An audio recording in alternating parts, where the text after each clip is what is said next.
the Wrestling Conscience channel, where we use common sense, empathy, and analyze in these wrestling streets. So this is going to be a thematic review of SmackDown, a filler fest. So the themes are missing people, the women's roster, building stars or building lack of stars, promos with no substance, and pick-me-ish tendencies. So join me right now. See you in a bit.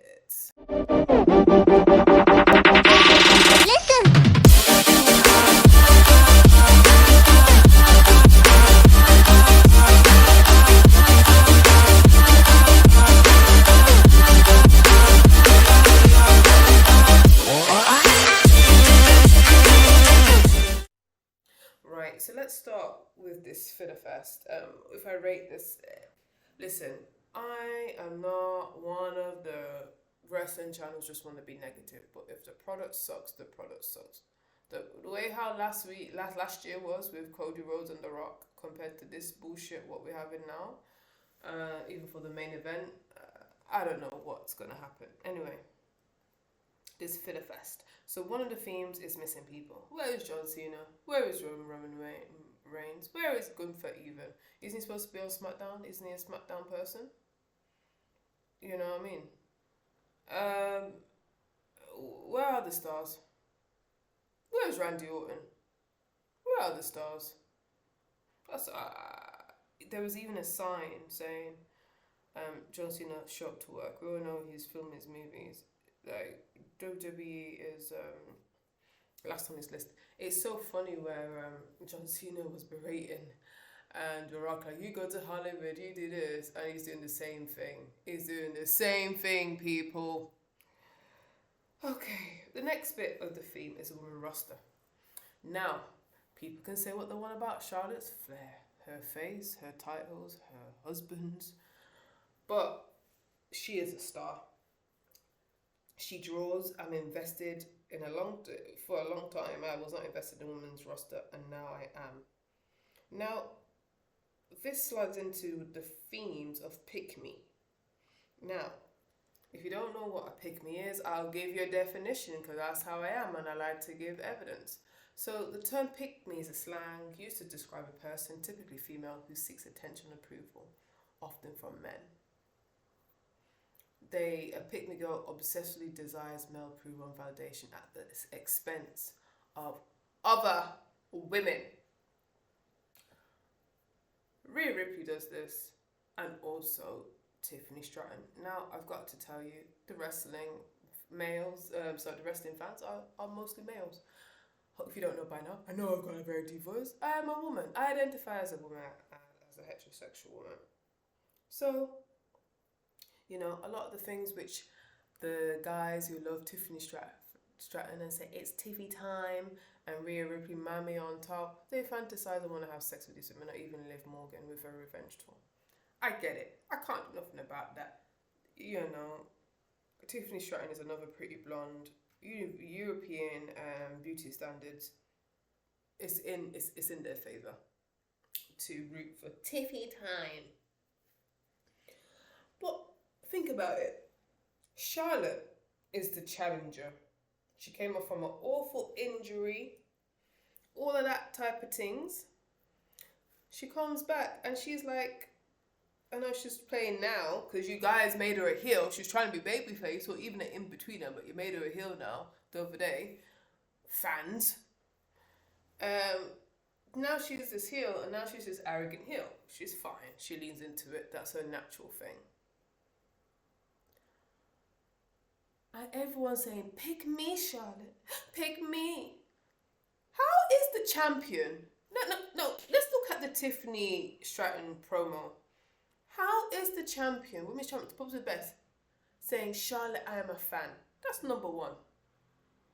And please pick me so I can never be called another Charlotte Flair.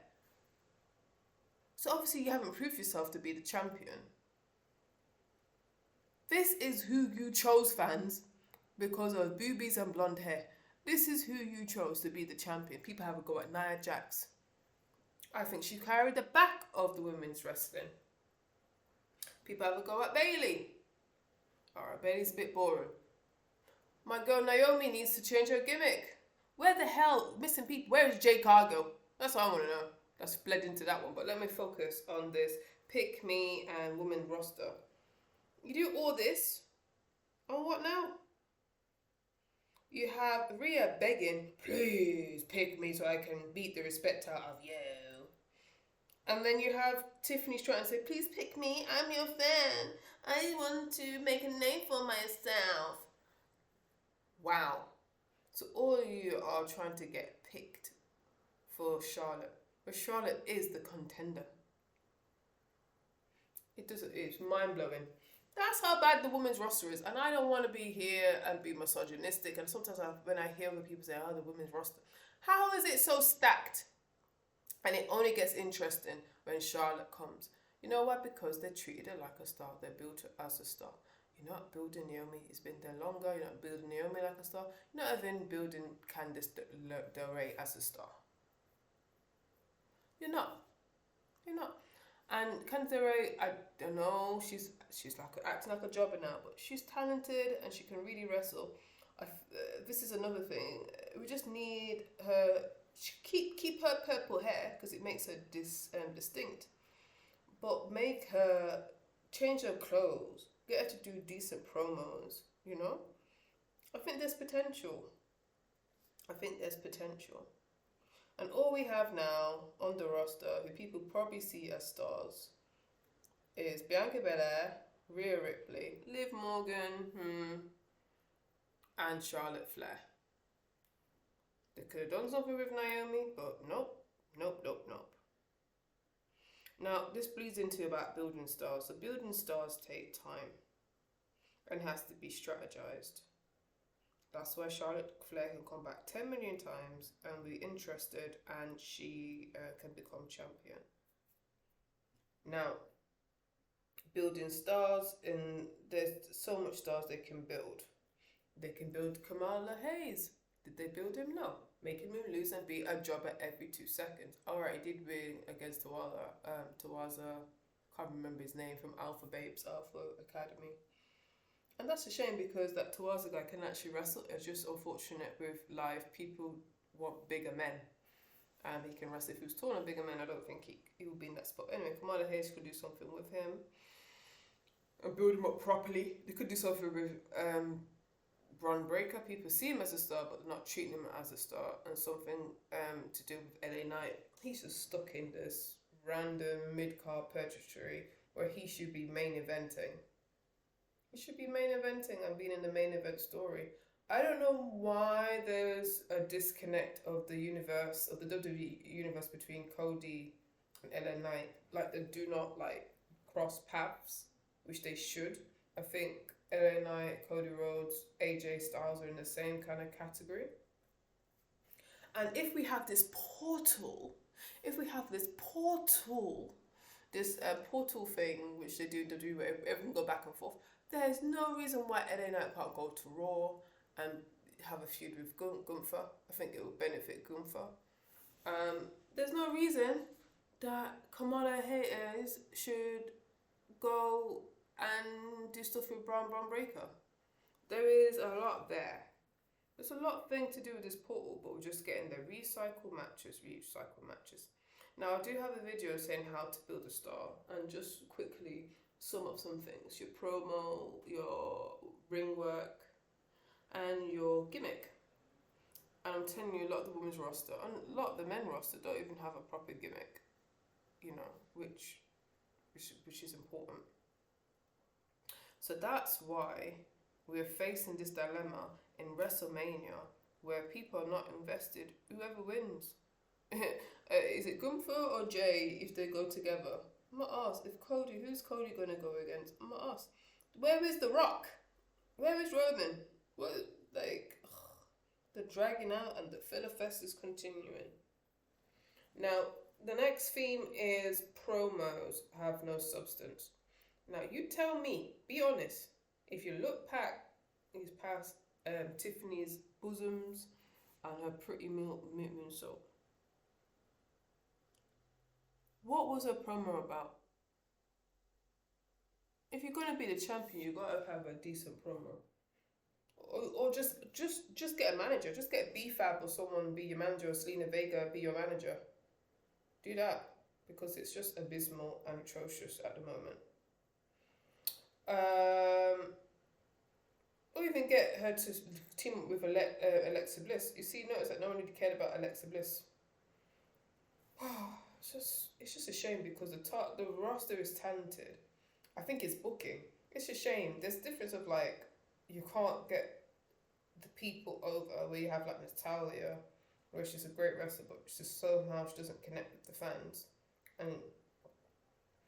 But it's just really bad booking, and I'm blaming Triple H for this. HHH. A bonus thing, a conclusion thing I want to think about, looking at the Filler Fest, the missing people, women's roster, building stars. The promos is just absolutely terrible, especially for the women, and it puts back all the work what Becky Lynch, all the divas done. It just puts it back so back. It's just infuriating to watch. Yeah, I was going to talk about the Great Reset. I think April is a good time. I think all the superstars should be thinking of new gimmicks, new things, and just have a good purge. Like, forget this year. This year was like poo. I'm talking about WrestleMania from April, the fiscal year from April to April, and just start from fresh. We can have amnesia, selective amnesia in wrestling. That's the best thing you can creatively have amnesia, and we can start again. It needs a whole refresh and a purge, right? That's it. I was going to talk about the Street Profits, but I just don't even have it in me right now. I just might do a separate video. I keep saying do separate videos, but life has been lifing. Honeymoon, doing different business stuff, and but yeah, I feel like when I do my hot takes to do, you guys engage more, and I feel like I just need to edit. It's just taking the time to edit. Even doing this video and on my Faces channel just takes time to put the edit, sound, get the thumbnail, it takes time. So if you made this far, I really would appreciate, because I know most of you watch it consistently, which I'm very grateful for, but you do not subscribe or you do not like. So please do that. It really helps me out. Every subscriber, every like, every comment counts. So I can bust. And I'm going to I'm trying to make this wrestling channel monetize and be bigger and be one of the best the best wrestling analysts on this internet streets. Rest in conscience. Hope you have a great day, but we're out.